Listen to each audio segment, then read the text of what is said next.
हाँ बेटा, आज आपको कविता पढ़ाएंगे। बच्चे काम पर जा रहे हैं और जो इसके कवि हैं वो है राजेश जोशी।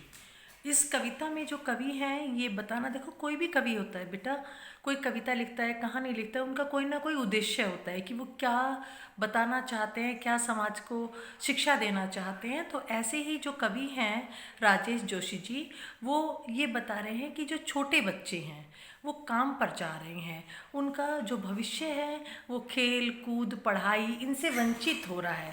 तो वो चाहते हैं कि जो छोटे छोटे बच्चे जिनकी उम्र खेलने की है, पढ़ने की है ना, और क्या है, खाने की है, ऐसे छोटे छोटे बच्चे क्या कर रहे हैं, मजबूरीवश काम पर जा रहे हैं। कहीं होटल में बर्तन मांज रहे हैं, कहीं किसी के यहाँ मजदूरी कर रहे हैं, किसी के यहाँ झाड़ू पोछा कर रहे हैं। तो कवि चिंतित है कि बच्चे यदि इस प्रकार छोटी उम्र में काम करेंगे तो उनके अंदर अनेक बुराइयां उत्पन्न हो जाएंगी और फिर वो कल बच्चे जो हैं वो कल देश का भविष्य हैं। तो हमारे देश का निर्माण कैसे होगा। तो छोटे बच्चे जिनकी उम्र खेलने की है, पढ़ने की है, खाने की है, उन्हें काम पर ना भेज करके क्या करना चाहिए, उनके लिए स्कूल की व्यवस्था करनी चाहिए। तो ये बताना चाह रहे हैं कवि। देखिए, कोहरे से ढकी सड़क पर बच्चे काम पर जा रहे हैं सुबह सुबह। कवि कहता है कि सर्दियों का समय है। कोहरा कब होता है? सर्दियों में। कि सर्दियों का समय है और सड़क पर चारों तरफ कोहरा छाया हुआ है। ऐसी सर्दी में जो छोटे छोटे बच्चे हैं वो सुबह सुबह काम पर जा रहे हैं। काम, मजबूरी में काम करने के लिए जा रहे हैं। बच्चे काम पर जा रहे हैं। इसी पंक्ति को दोबारा से दोहराया है कि छोटे बच्चे काम पर जा रहे हैं। कवि ध्यान आकर्षित करना चाहता है कि बड़े लोग तो जाते हैं काम करने, लेकिन छोटे बच्चों का काम क्या है? पढ़ना, खेलना, खाना। तो कहना है ऐसे छोटी उम्र के बच्चे काम पर जा रहे हैं। हमारे इस समय की सबसे भयानक पंक्ति है ये। कवि कहता है कि कौन सी पंक्ति? ये वाली पंक्ति कि छोटे बच्चे काम पर जा रहे हैं। जो ये पंक्ति है वो सबसे भयानक है। पंक्ति करते हैं ये बात कि छोटे छोटे जो बच्चे हैं, जो जिनकी उम्र पढ़ने की है, खाने की है, खेलने की है, यदि वो बच्चे काम करने जाएंगे तो ये सबसे भयानक बात है। भयानक है, इसे विवरण की तरह लिखा जाना चाहिए। कवि कहता है कि इसको विवरण की तरह, विवरण का अर्थ है कि विस्तार पूर्वक इसे समाज को बताना चाहिए, लिख करके लोगों को जागरूक करना चाहिए कि छोटे बच्चे जो हैं उनका जो कार्य है वो काम करने का नहीं है। ये विवरण की तरह लिखना चाहिए, इसे लिख करके लोगों को बताना चाहिए, जागरूक करना चाहिए कि जो बच्चे हैं उन्हें काम पर ना भेजें, है ना, और क्या करें, उन्हें पढ़ने के लिए भेजें।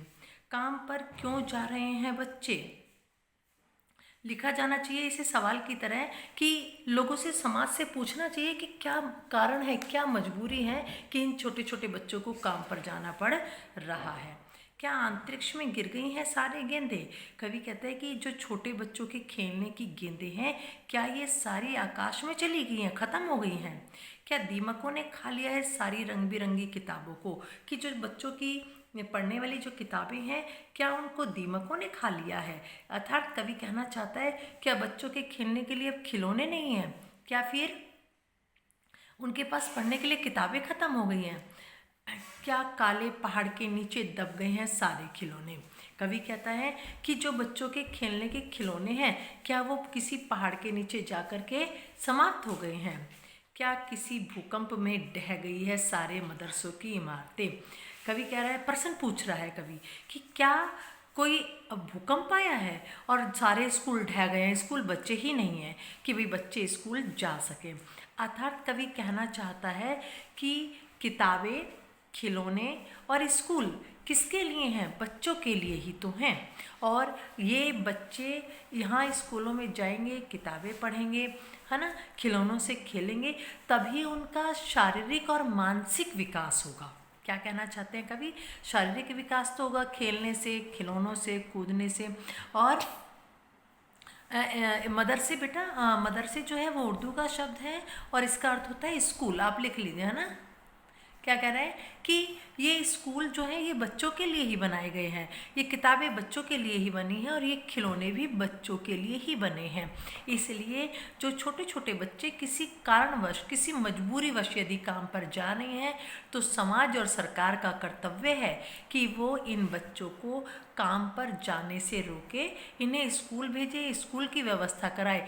और आप देख भी रहे हैं कि सरकारी स्कूल में सरकार अब क्या कर रही है, बच्चों को खाना भी देती है ना, यूनिफॉर्म भी देती है, बैग भी देती है, बुक्स भी देती है और आपका ऊपर से पैसे भी देती है। वो इसीलिए बेटा, इसीलिए कि जो छोटे छोटे बच्चे हैं वो मजबूरीवश काम करने के लिए ना जाए।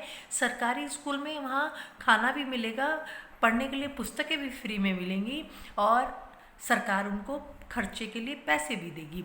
तो इस तरह से जो लोग हैं वो क्या है कि मजबूरी में फिर अपने बच्चों को काम पे ना भेज करके स्कूलों में भेजेंगे। तो इस प्रकार अब सरकार जो है इस कवि के जो भाव है उसको समझ करके सारी सुविधाएं गरीब बच्चों को प्रदान कर रही है।